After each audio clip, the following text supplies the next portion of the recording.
And if your shorty wanna roll with a baller, don't blame me. Compton, money hoes in this motherfucker. Sandman, get that in this motherfucker. We over at the studio, you know what I'm saying? Penthouse Studios with my boy Young Trey, you know what I'm saying? West Coast hitters, you know what I'm saying? Back home, same place I'm from, we got the same ethnicity. Nipsey Hussle left behind a legacy that's gonna live on forever. But have you ever heard about the insane story of the Nipsey before the actual Nipsey? Someone who went by the name Sandman Negus? I started doing my music on my own, you feel me? So I started doing shows and doing my own music and putting it out myself, you feel me? Sandman Negus, born Sador Fessahaye to Eritrean parents in the 80s, moved to the US as a kid. He got caught up in the streets, but rapped for fun on the side. His style started turning heads until the same streets that raised him turned against him. But even though his time was short, fans can't help but compare him to Nipsey. So what's the connection between Sador and Nipsey, you ask? Well, for starters, both had Eritrean roots, and they embraced that heritage in their own powerful ways. Definition riders, definitely killers. Less of a time breed, no busters. Cali to New York, frequent flyer, I be flying, getting money by the rest. And that's not all. They were also linked to the Rollin 60s Neighbourhood Crips in South LA, and despite their hustle to make it in hip-hop, both ultimately fell victim to street violence. The person who died was Nipsey Hussle, the 33-year-old Grammy-nominated rapper, and fans and friends out here are very distraught. So how deep does this story go? Let's dive right in. Nipsey Hussle and Sandman Negus share more than just a connection to the streets. They have deep cultural roots and even some history together. Come from back home, same place I'm from, we got the same ethnicity. Oh yeah, tell them about that. Yeah, nah, you know, we descend from East Africa, that's where our family come from, our folks come from. One of the biggest things they had in common was their Eritrean heritage. Before the world knew him as Nipsey Hussle, he was just Ermes Askedom, a kid from a struggling immigrant family. His mother, Angelica Smith, was African American, and his father, Dawit Askedom, was an Eritrean refugee who escaped the Eritrean War of Independence. Nipsey grew up in South Central LA with his brother Black Sam and his sister Samantha. At one point, he took a life-changing trip to Eritrea with his dad and brother. Spending a few months in his father's homeland opened his eyes. He saw an entire country of people who looked like him, living and thriving on their own terms. That experience gave him a new sense of purpose. Sandman's journey wasn't too different. Born Sador Fessahaye on January 12, 1986, in Bulgaria to Eritrean parents, his family was constantly on the move because of the Ethiopia-Eritrea war. Without a stable government, they couldn't even get his birth certificate. Shortly after, they moved to Sudan. By 1993, when Sandman was 7, his family made a huge decision. They left everything behind and moved to the US for a better future. I've been living here since '94, and I came from out there, I came from Sudan. So I flew from Sudan and landed here in '93 as a refugee. They landed in Los Angeles, and Sandman started second grade at Hyde Park Elementary. He grew up right in the heart of rolling 60s territory on 10th Avenue in Hyde Park, where the streets would shape his life in ways he never expected. Landed here on 10th Avenue. Ever since then, I've been right here. I went to Hyde Park Elementary, down the street. But that isn't even their only similarities. Nipsey and Sandman both grew up around the gang life, and it shaped who they became. By the time Nipsey was 14, things at home were tough, so tough that he left because his family couldn't even afford new clothes for school. With no real way to make money, the streets became his only option. That's how he ended up getting involved with the rolling 60s. Like a combination of, you know what I'm saying, just being out of age. I left my house kind of early. How old? When I was probably like 14. And out of frustration from not having outlets and having studio access, you know, the culture of my area is the gang culture, you know what I'm saying? So by being outside, being involved with hustling, being in the hood. In an interview, he once explained what drew him in. I adapted to the culture naturally. That's not who I am. As kids, we come from nurturing, but there's a lack of that. The world said we were wrong, but the set embraced you for who you were, and that's the allure of gangbanging. For him, being part of the set meant brotherhood and protection, but it also meant constant police attention. The LAPD was cracking down hard on gangs in the early 2000s, and growing up in Crenshaw meant seeing the struggle up close, poverty, violence, and limited opportunities. You know, the era I grew up in, you know, you kind of had to put your unique ambition to the back. There's a culture around here that it was very aggressive. It was real stingy, just the gang culture. Sandman's story wasn't much different. Growing up in the heart of rolling 60s territory, he was already getting involved by the late 90s, and sometimes gang life could turn deadly over the smallest misunderstandings. One day, Sandman almost got his friend Drew down killed over something as simple as the wrong car in the wrong place. Drew had parked his red car near Sandman's house, not knowing that just the night before, a rolling 60s member had been shot. A memorial was happening right on the corner and tensions were high. Sandman, riding his bike through the neighborhood, spotted Drew's car and got suspicious. He pulled a U-turn, rolled up and said, "What up, cuz?" Drew, unaware of the situation, casually threw up the 5. That was enough. Sandman immediately sped off to the liquor store to warn the homies. Minutes later, 2 cars full of rolling 60s members surrounded Drew. Guns were drawn. 2 guys aimed choppers at him while others yanked at his car door. Drew was trapped. No keys, no escape, staring down a Tech 9. He had to plead for his life. After some back and forth, they let him go, but they kept his car keys. He ran to a nearby building where a homegirl helped him lay low until things calmed down. Then in 1997, everything changed for Sandman. His older brother, the one he looked up to the most, was killed in gang violence. Losing him shook Sandman to his core. That was the moment everything shifted. 10th Avenue, a place I call home. That's the same block where they killed Tom. Nipsey's music was a reflection of his world, shouting out OGs, his neighborhood, and the raw reality of life in South Central. "I wasn't always banging, but I speak about it openly," he rapped in 2013. "No shame in my game. I did my thing on the coldest streets." His smooth, laid-back West Coast flow had the coolness of Snoop Dogg, but the hunger and vision of Tupac. He wasn't just rapping, he had a bigger purpose. Unlike most artists chasing record deals, Nipsey built his own path. He launched his own label, All Money In, and made a bold move in 2013, dropping Crenshaw and selling 1,000 physical copies for $100 each. People thought he was crazy, but he sold out in less than 24 hours, making $100,000 in a single day. Even Jay-Z bought 100 copies. Songwriter James Fauntleroy, who worked closely with Nipsey, once said, "Every now and then you find somebody who's so out of character, in a good way, that they become one of the most interesting people in life's story." Producer Lawrence Dobson put it even simpler. There are weather reporters and there are weather changers. Nipsey was a weather changer. In 2018, after years of grinding, Nipsey finally dropped his official debut album, Victory Lap. It landed at number 4 on the Billboard 200 and later got nominated for Best Rap Album at the Grammys. But music was only part of his vision. He was all about ownership, empowerment, and uplifting his community. For Sandman, music came from pain.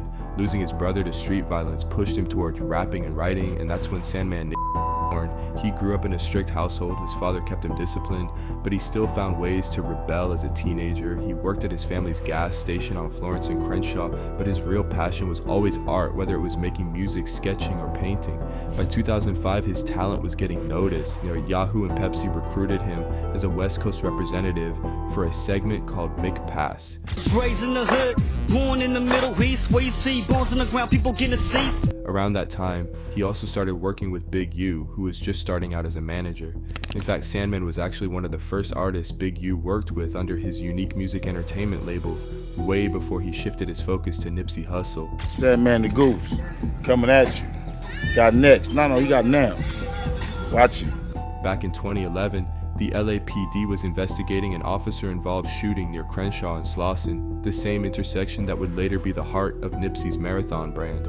But this wasn't just another police case. It all started with a fight between Nipsey Hussle and Big U. At the time, Nipsey had just signed with Cinematic Music Group and Epic Records. His Bullets Ain't Got No Name mixtapes were making noise, and his debut album, South Central State of Mind, was supposed to be next, but suddenly, it never dropped. People started wondering why. Then the fight happened. Witnesses say Nipsey and Big U got into it near the alley behind a Shell gas station in Hyde Park. Words were exchanged, things got physical, and then Nipsey's brother, Black Sam, pulled out a gun. He didn't aim at anyone, just fired into the air, maybe to break it up, maybe as a warning. Before anyone could even react, an LAPD officer rolled up and fired at Black Sam, barely missing him but sending everything into chaos. That moment in 2011 was proof for many. Nipsey and Big U had real tension, and that fight mixed with label issues may have played a role in why his debut album never saw the light of day. Sandman's story was just as intense. By the time he was 19, after years of running the streets, he got locked up for an alleged robbery. He was later found not guilty, but that time behind bars only pushed him deeper into street life. At 20, he got arrested again, and after getting out, he tried to turn things around. But then came August 2nd, 2008, the day that almost ended everything. After leaving the studio to drop a friend off, Sandman realized he was being followed. Gang members walked up, exchanged a few words, and then opened fire. Bullets tore through his windshield, hitting him 9 times. His colon, liver, both lungs, diaphragm, shoulders, and neck. He barely survived. He went through 8 surgeries and spent 26 days in a coma. But somehow, he pulled through. Music became his therapy, his way to process it all. I hopped out from my coma, I took a couple shots. Sandman Negus, the mirror of the time. At the time, gang tensions in Crenshaw were at an all-time high, but Sandman stayed locked in. He was in the studio day and night, dropping tracks, filming videos every week. His grind never stopped. Unique music, I do it. I ain't gotta lie about nothing. In the streets, being labeled a snitch wasn't just an insult, it was a death sentence. Friends could turn to enemies overnight, and once that target was on your back, it never really went away. But even with all the tension in the air, something big was about to happen. Roc Nation and LAPD Commissioner Steve Soboroff had set up a meeting with Nipsey for the afternoon of Monday, April 1st, 2019, to start a real conversation about gang violence, to build a bridge between the community and the police, to come up with solutions that could actually make a difference, and that meeting never happened. On Sunday, March 31st, 2019, just one day before, Nipsey Hussle was standing outside the Marathon clothing store when someone walked up and started shooting. He was hit 11 times with bullets striking his head and body in broad daylight, in the very place he had built to uplift his people. The news shook Los Angeles and the world. How could someone so dedicated to his community, someone actively trying to create change, be gunned down like this? And the biggest question, why? The person who died was Nipsey Hussle, the 33-year-old Grammy-nominated rapper, and fans and friends out here are very distraught. I don't understand what he meant to us. There's not too many people that would do the things he did for us. And regardless of where he came from, he didn't care. As soon as the news spread, so did the rumors. Whispers became accusations, and soon one name kept coming up: Eugene Big U Henley, a major figure in the Rollin 60s and Nipsey's former manager. Big U, that's you know, I gotta play devil's advocate, because if Big U was actually in on it, I would be like, you paid me or you did whatever, and I didn't, and I held up my end of the bargain. Those of y'all, Nipsey dissed Big U. It's a song out there. We dissed the you. For him to say all this little brother Nip. When Nipsey died, right? When Nipsey got killed. Big U wasn't just some guy. He was a powerhouse in South Central, a figure who commanded either respect or fear. When celebrities came to LA and needed protection, they called him. He wasn't just Nipsey's OG, he had helped him launch All Money In and had played a key role in expanding his influence. But despite their history, some believed there was unfinished business between them. On September 27, 2012, another tragic night, Sandman was shot and K-worded in an alley on the 4300 block of Crenshaw, not far from Big U's unique studios. And just like with Nipsey, the streets started buzzing. Who was responsible? Some people pointed at Black P. Stone, others at Troubles, Schoolyard, or even the Rolling 60s. Something about the whole situation just didn't add up. Court records later showed that earlier that day, members of 4 Trey gangster Crips had gotten into a fight with some 40s at a McDonald's on Crenshaw. One of the 4 Trey members, Oliver Goodrich, had been punched in the face. He and his crew regrouped, and about an hour later they came back with guns. That's when Oliver allegedly fired a gun over the roof of a car, and one of those bullets hit Sandman, K-wording him. But then things got even more suspicious. 6 days later, Oliver sent a text. Now Shenika just called me talking about, I gotta leave LA. Everybody knows. She said she wanna meet with me and talk, but I'ma just tell her about the fight, not the shooting. A week after that, he changed his number. When the cops picked up Eric Holder, a lot of people were caught off guard. Yeah, he had ties to the Rolling 60s, but he wasn't the first name that had come to mind. But as the case unfolded, it became clear this wasn't about money, power, or even revenge. It was about something much smaller, something petty.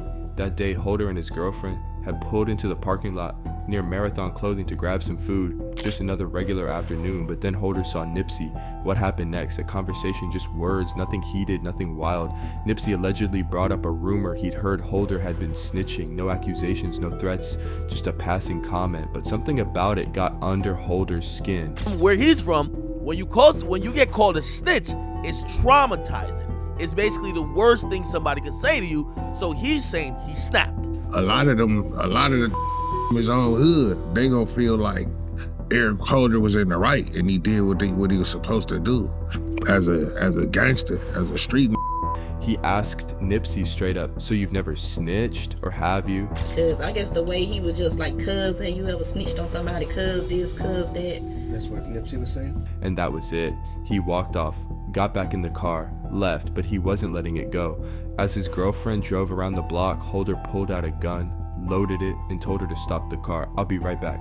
Moments later, he walked up to Nipsey, pulled the trigger, and didn't stop until he was on the ground. Then, as if to make a statement, he kicked him in the head before running off. Starts walking away again, comes back, shoots him a third time, and then kicks him, and then runs back.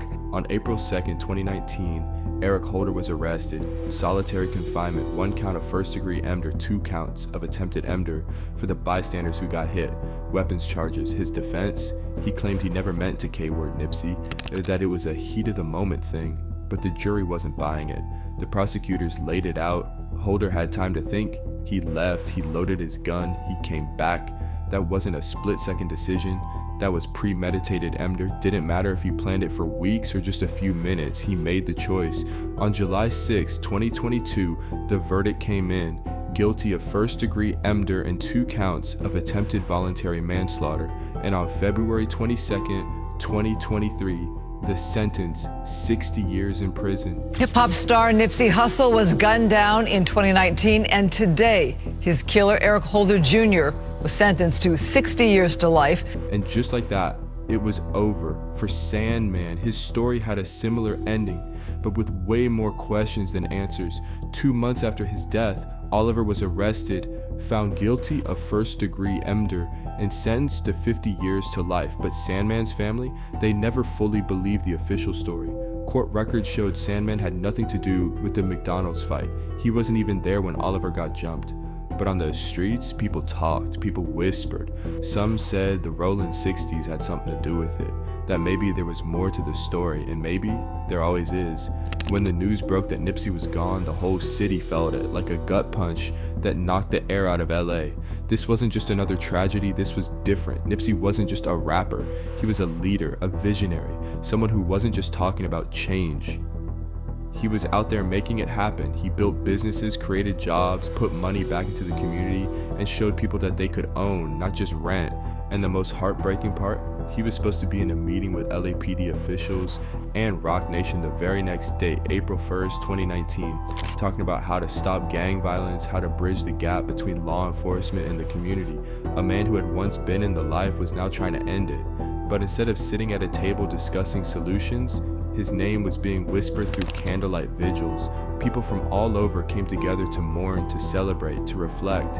Fans, fellow artists, even people who had never met him personally felt the weight of the loss. This wasn't just about music, this was about a movement. And I had found out that he actually got shot, like it just didn't seem real. Like I couldn't accept it.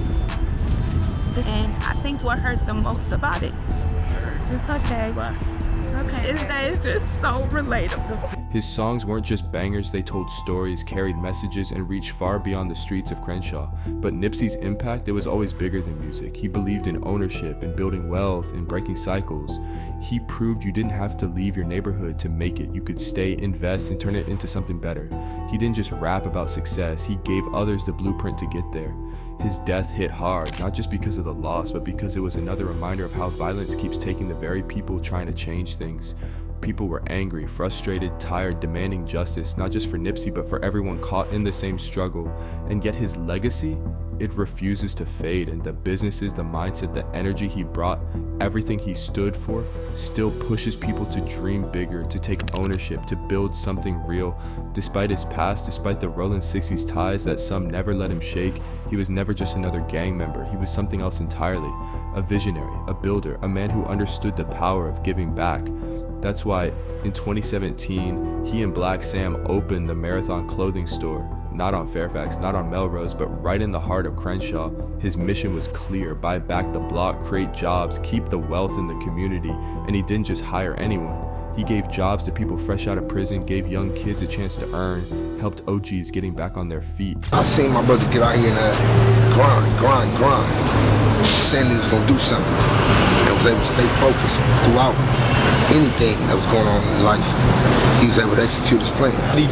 What he did and what he does is he offered young homies like, that's out here ways to, a path, the way to make it, doing the right thing, without having to take a chance and get some money. But no matter how much good he did, the streets never forget. To some, he was a leader, to others, a threat. Still, Nipsey kept pushing forward. He even reached out to the LAPD, something that had a lot of people raising eyebrows. In a letter to the department, he made his mission clear.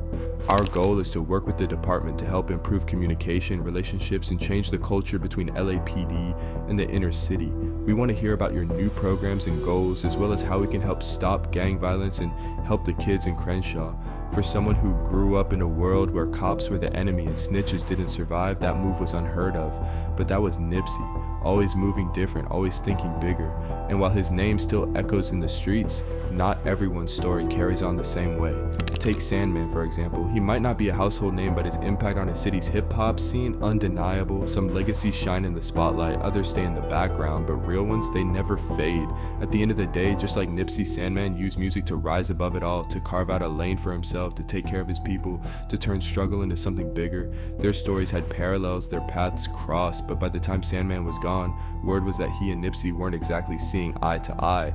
Still, one thing never changed. Sandman believed in the hustle and staying true to where he came from, in building something real on his own terms, no matter what got in his way.